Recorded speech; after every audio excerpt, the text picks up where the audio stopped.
The following program is an OCAmedia community-produced episode of Oregon Life, and we would like to thank our sponsors, Torhorse Insurance, the Oregon Brooklyn Optimist Club, and the Oregon Freemasons. We are proud to have you as our sponsors.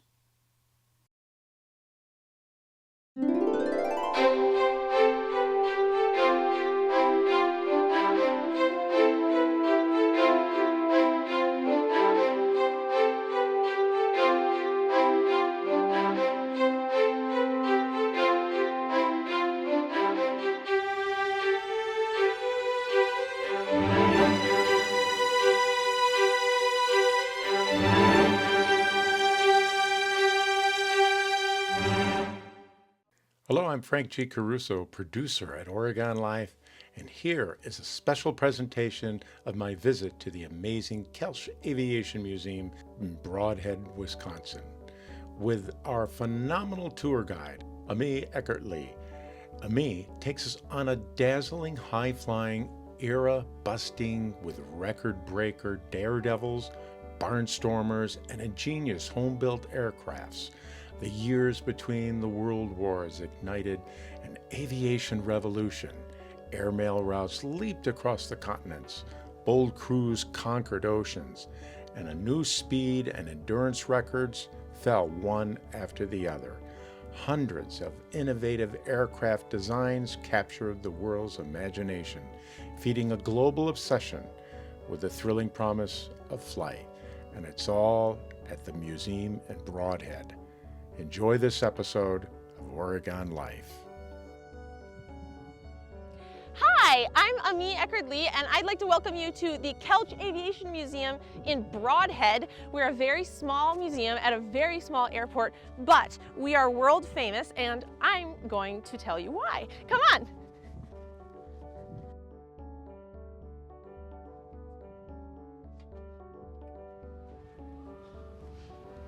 So you might wonder why vintage airplanes and why Brodhead, Wisconsin. Well, we focus on the golden age of aviation, which is the era between the world wars. We only have civilian aircraft that normal people like you and me or Amelia Earhart would have flown. In fact, we have many airplanes right here in the collection that are just like the ones she would have learned to fly in, which I will be showing you. And you might wonder why the 20s and 30s. At that period in the United States, we as independent designers, not just the military, were coming up with things that broke records and changed design, and those design changes and records still influence us today. So we have biplanes, we have monoplanes, and we have free admission. So if you like aviation, if you like history, if you're just bored looking for something to do, come and visit us. We're open 5 days a week right here in Brodhead, and we have movie nights, and we have free ice cream socials, and we have flying festivals. So if you'd like to see these airplanes in action and kind of travel back in time, here's the place to do it. Let me show you the collection.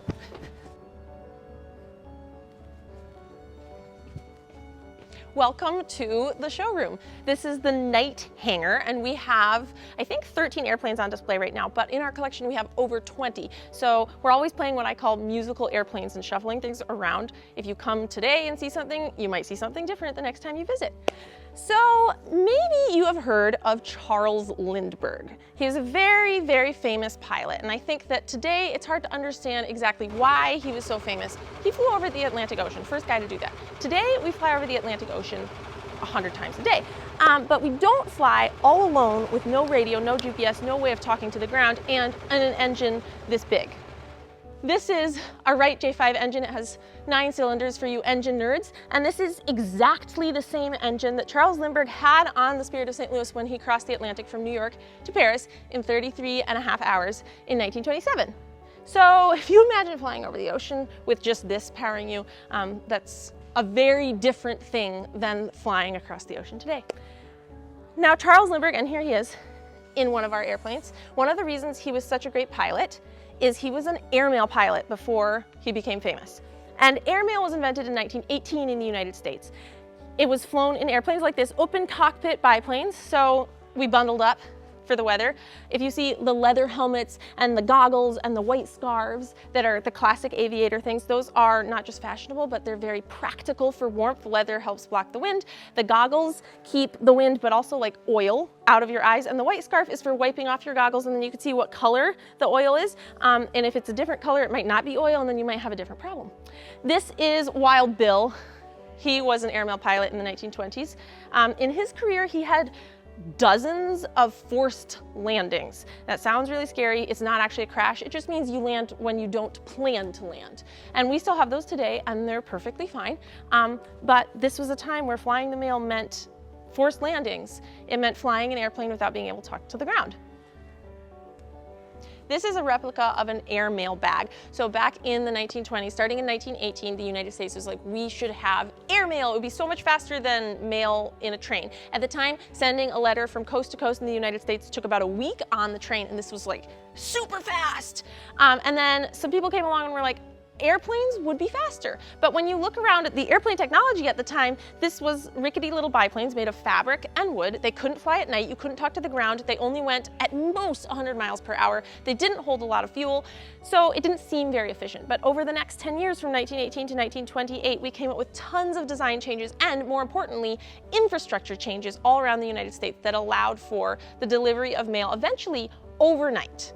And at a time when there were very few electric lights, when there were no airports, when the whole world was not at all set up even for cars to cross the country, having overnight airmail was a crazy idea. But using beacon towers that were like a dot-to-dot system of lights along the airmail routes, pilots could fly at night and in foggy weather. And then we started to develop radio technologies, just the very beginnings of those in the 30s. And that is eventually, of course, what led to us being able to have things like GPS and Amazon Prime. So without these pilots over 100 years ago, we wouldn't have the services we have today. One of the coolest legacies left over from the golden age of aviation is film history, and we can see these airplanes in action like at the time they were brand new. So after the Lindbergh boom in 1927-28, Hollywood came calling and wanted to make movies about airplanes because Hollywood knew that they would be very popular. So a ton of airplanes were made in the 20s, silent movies, and in the 30s, not silent movies, talkies. And one of the key important parts of Hollywood's movies about airplanes are the stunt pilots. So the Hollywood stunt pilots did crazy things before there were any CGI effects. So they did often crash airplanes. They did very, very dangerous things. Many of them were killed in the line of duty, so to speak. And my favorite might be Dick Grace. He was a stunt pilot in the 20s, and he wrote this memoir called I Am Still Alive, which I think it spells it all. The introduction to the book is by William Wellman, who is a really famous Hollywood director who you may have heard of, but also he happened to be a pilot in World War I, so he made a lot of movies about airplanes. One of the ways we can track all these cool stories about airplanes is their registration number, the tail number. It's always on the tail, and it's like a license plate number, but it never changes even if you sell the airplane. So we're able to look in the federal records and find out who owned it originally, who owned it when, if there were any major repairs or accidents. And that's a way we've been able to track down stories we wouldn't have otherwise been able to find. Something really cool about these airplanes is they all have stories. And sometimes we'll meet somebody or find out something that is a connection to the past that's very much still alive. But this airplane is one of the few airplanes in our collection that does not fly, and that is because it needs some repairs. So this is what it looks like when the fabric starts wearing out, the chemical paint and dope starts wearing out, and then it's not safe to fly anymore. You can get holes, it's weak, the wind can cause it to vibrate and then tear more. So this aircraft does not fly, and what it needs is for us to come in with our restoration crew, tear off all the fabric on the wings, the body, the tail feathers, and then go through the long and careful process of recovering it, repainting it, and while we're in there and everything's accessible, making sure that anything else might need some touch-up, some tune-up, some replacements. But generally these airplanes are very mechanical and very simple. So it's a pretty simple repair, just very time-consuming, and you have to have mechanics and restoration people who are familiar with these specific kinds of airplanes, because even just 10 years after them, design concepts and mechanical concepts were really different. And case in point, this is an aircraft from 1936, and already it just looks so different. This is the Aranca LB. We call it the low wing for obvious reasons. The wing is quite low. It's a monoplane. Mono means one wing, biplane, 2 wings.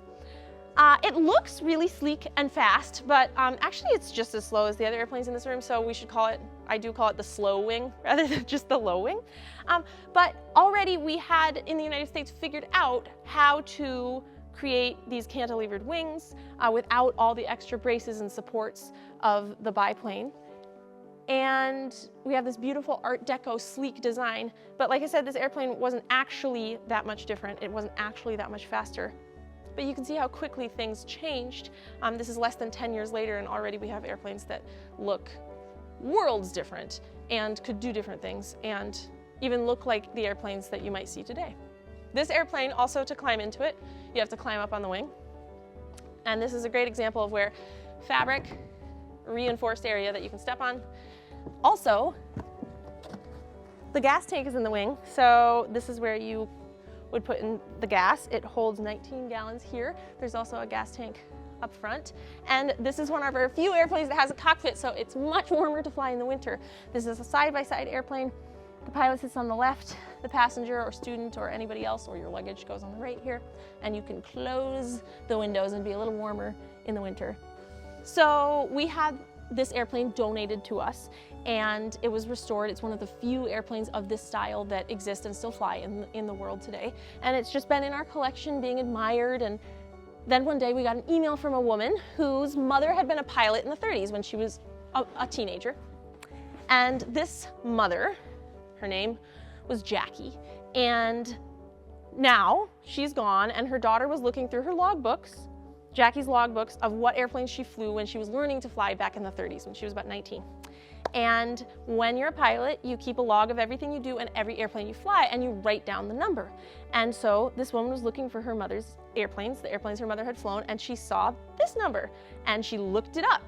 You can look these numbers up on the government website for the FAA. And she looked up 3 numbers. The other 2 aircraft that she looked up were no longer in existence. But this number popped right up and said, it's still flying, it's in Broadhead. So she came to visit us, and she got to see the airplane her mother flew in 1936 when her mother was a new pilot and this airplane was only a few months old. And we got pictures of her. We saw pictures of her mother when she was flying it. It was really cool, and we had no idea, even if we looked up the airplane, because it wasn't owned by that woman, it was owned by her flight school, we never would have known. But now we have this really cool connection to when the airplane was brand new. I love that, and I could tell you a bunch of stories, but there are also a bunch more stories that I know will show up, because every day something new might show up. Even though it's history, it doesn't mean that it's dead and past. It's very alive and often very relevant. That's my favorite part.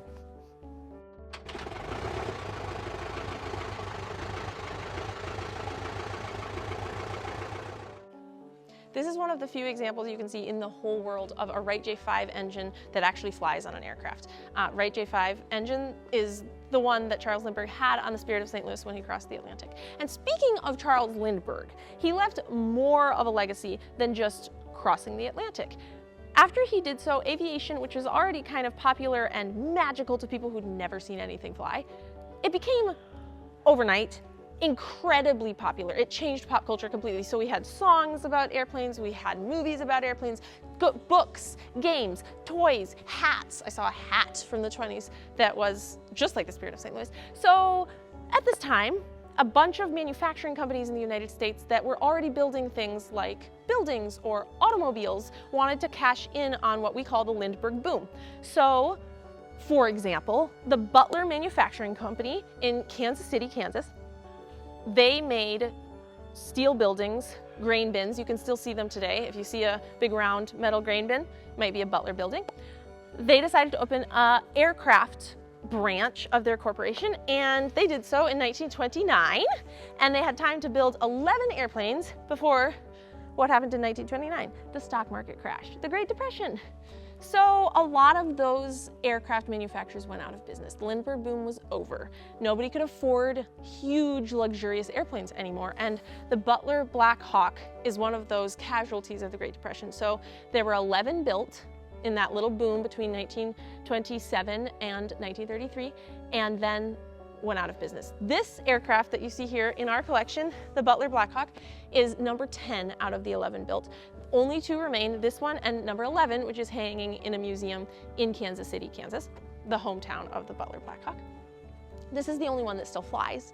And not only does it have that cool story, and that cool story is something that happened to a lot of aircraft in the 1920s and 30s. A lot of manufacturers built airplanes and then had to close down. And that's why there's a lot of rare airplanes from the late 20s and early 30s, just because those manufacturing companies had such a short lifespan. Anyway, this aircraft in particular, I love it so much. It's maybe my favorite right now, although it's hard to pick. This aircraft in particular has a pretty cool local story. So I want to show you the baggage compartment. That's all you have, folks, for your overhead and checked baggage in there. Not very much room.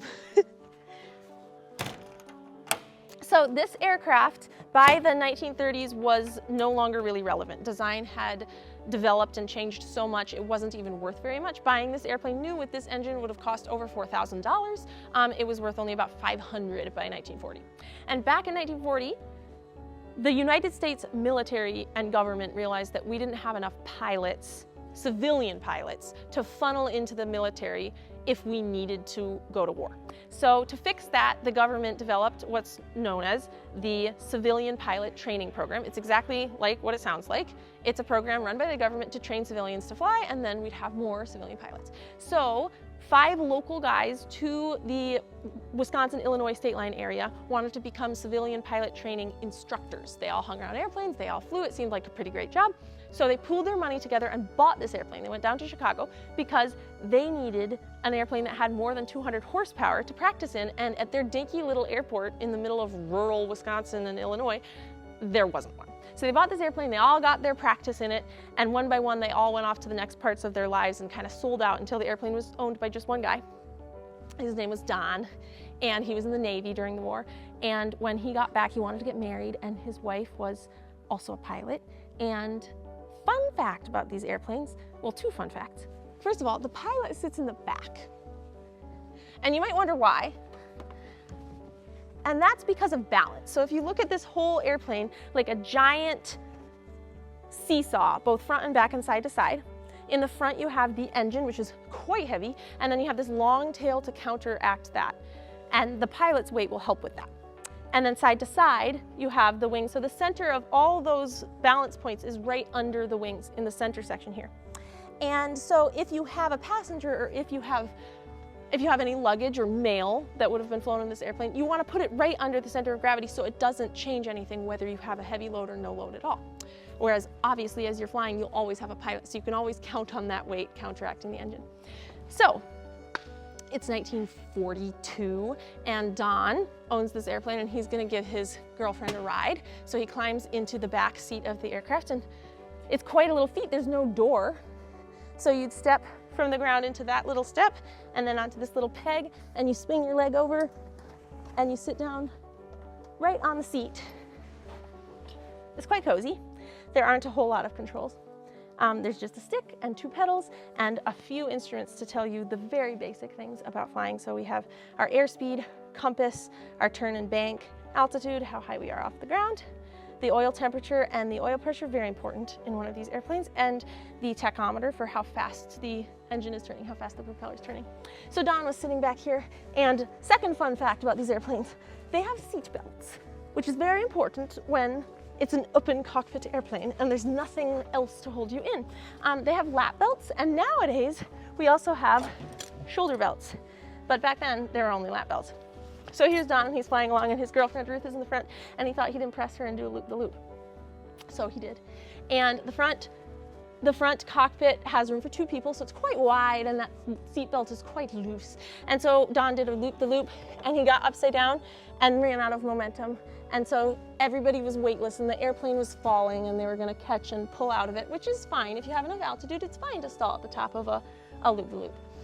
But Ruth fell out. She slipped out of her seat because there was just that lap belt. But luckily, over top of the passenger is this upper wing. So she just sort of slumped against the upper wing. And then Don was like, oh my goodness. And he pointed the airplane down and scooped it up, and she slammed back down in her seat. And at the time, of course, there were no radios and there was no headset, so they couldn't talk to each other other than waving their arms and mouthing. So they got down on the ground, and you'd think she'd be really mad, but apparently all she said was, if you're gonna do that, you need to learn to do it right. So then they got married, and they had 2 kids, and they sold the airplane for $300 to build their first house.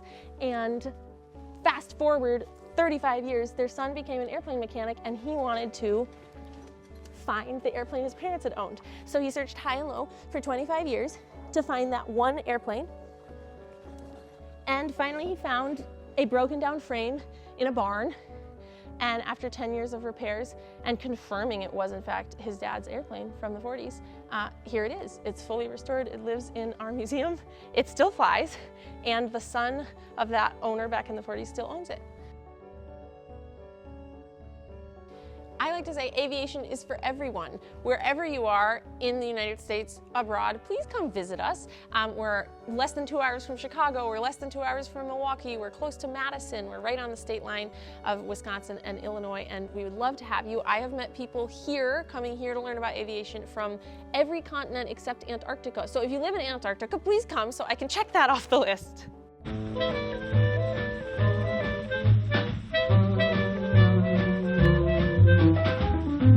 Skies smiling at me, nothing but blue skies do I see. Bluebirds singing a song, nothing but bluebirds from now on. Never saw the sun shining so bright, never saw things going so right, noticing the days hurrying by. When you're in love, my how they fly.